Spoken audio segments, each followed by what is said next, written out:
Alright, How's it going? I'm Sarah and he's James, and we're the Hold or Nothing. Welcome back to our How to Travel the Basics series. In this episode, we're talking about how to plan your dream trip.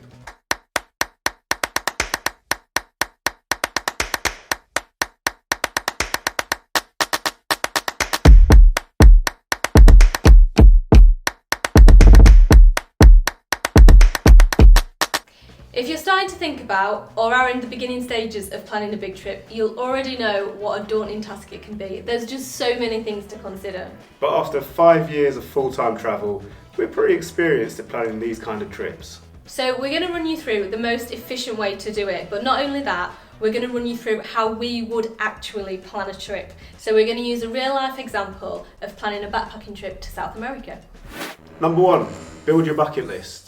The main premise of this planning process is to start big and then narrow it down, because you want to kick off with something that's really going to excite you and get you inspired rather than getting bogged down in the small details right at the beginning. So the first thing to do is pick your highlights, because once you've got these, you'll be able to build the rest of your trip around them.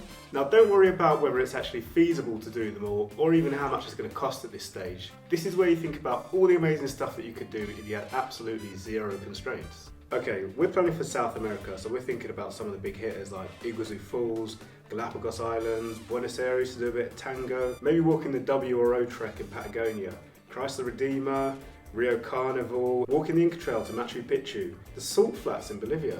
And we want a bit of beach time as well. Actually, we want a lot of beach time.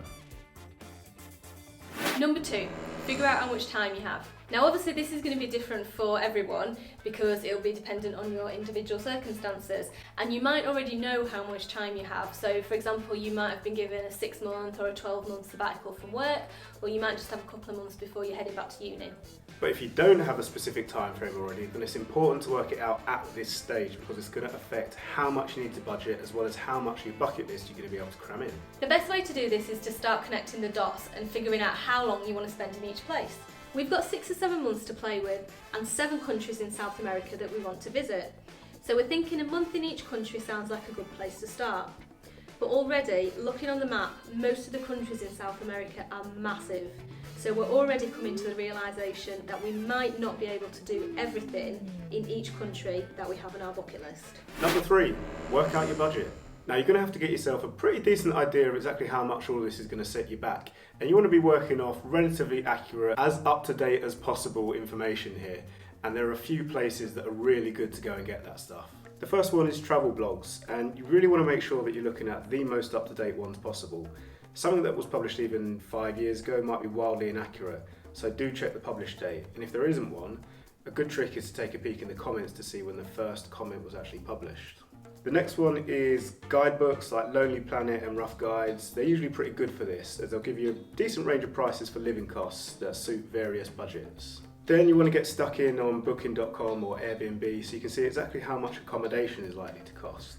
Figure out how you're going to get in between places. This will be affected by how much time you have, and if you're on a tight time frame, it may involve flying, but do bear in mind that that will generally be more expensive. We've got a bit more time to play with, so overland travel is going to be better and less expensive, but the journeys are mega owing to how big the countries are, so it may be that we do decide to take an internal flight here or there. But the good thing about the long journeys is if you take an overnight one, it does save on a night's accommodation. Something important to note here as well is that you need to check whether you can cross borders by land, as in like you can't just cross them wherever you want, and we've been caught out by this in the past, thinking that we can get from one country to another by bus, and it ain't possible.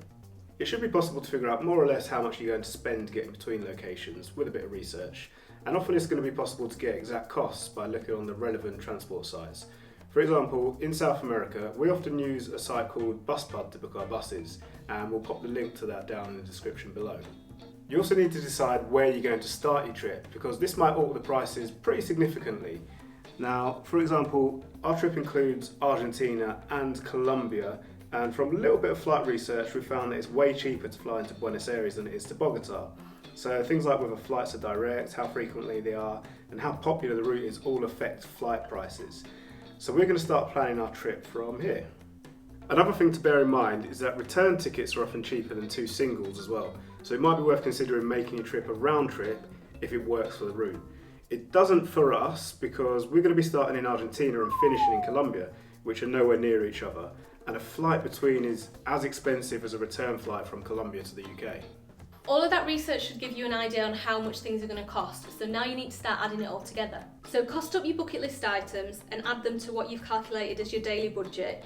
Add in your transport costs, so your big flights, any internal flights, any buses that you're going to take, and that should give you an overall figure to aim for.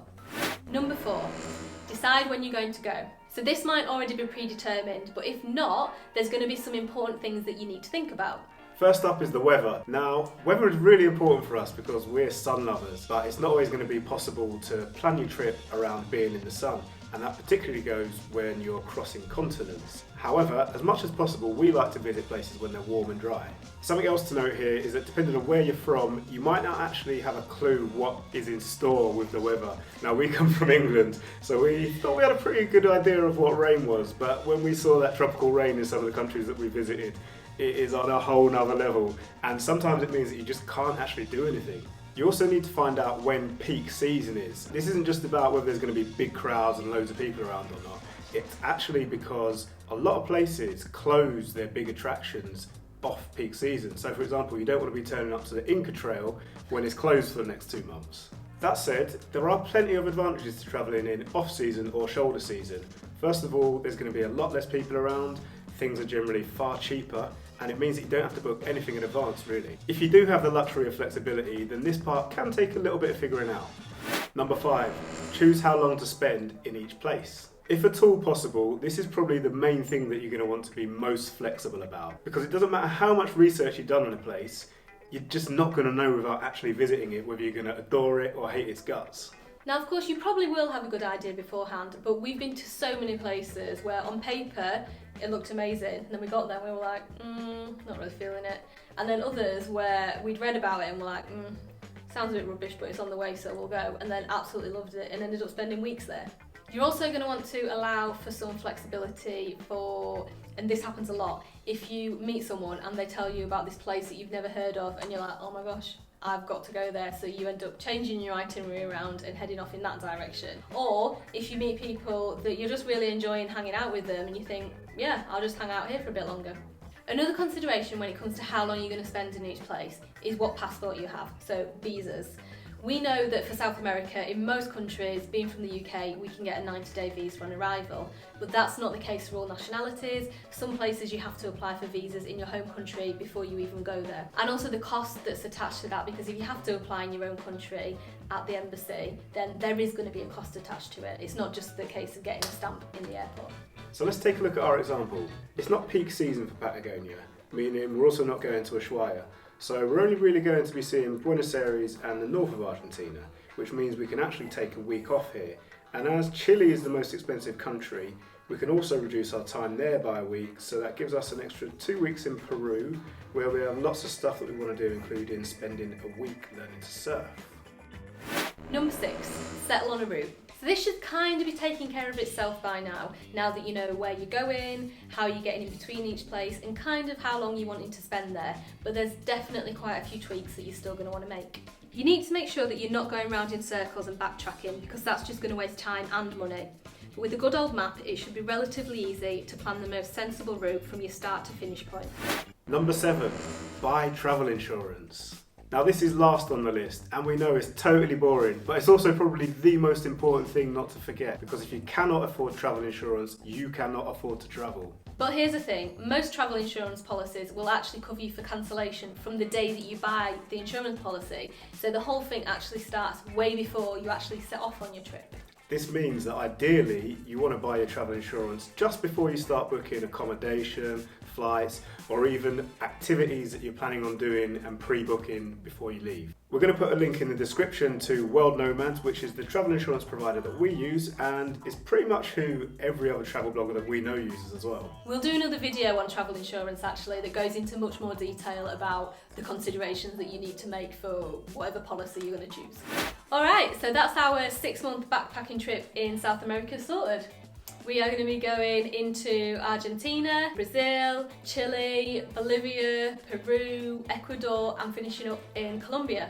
And we've got a rough idea of how much it's all going to cost and how we're getting in between all the different places. So that is exactly how we plan all of our big trips. Hopefully it's given you a really good insight, a place to start, and some ideas on where to find all the information that you actually need. If you do have any questions on how to plan your dream trip, then let's have a chat in the comments. We will help you.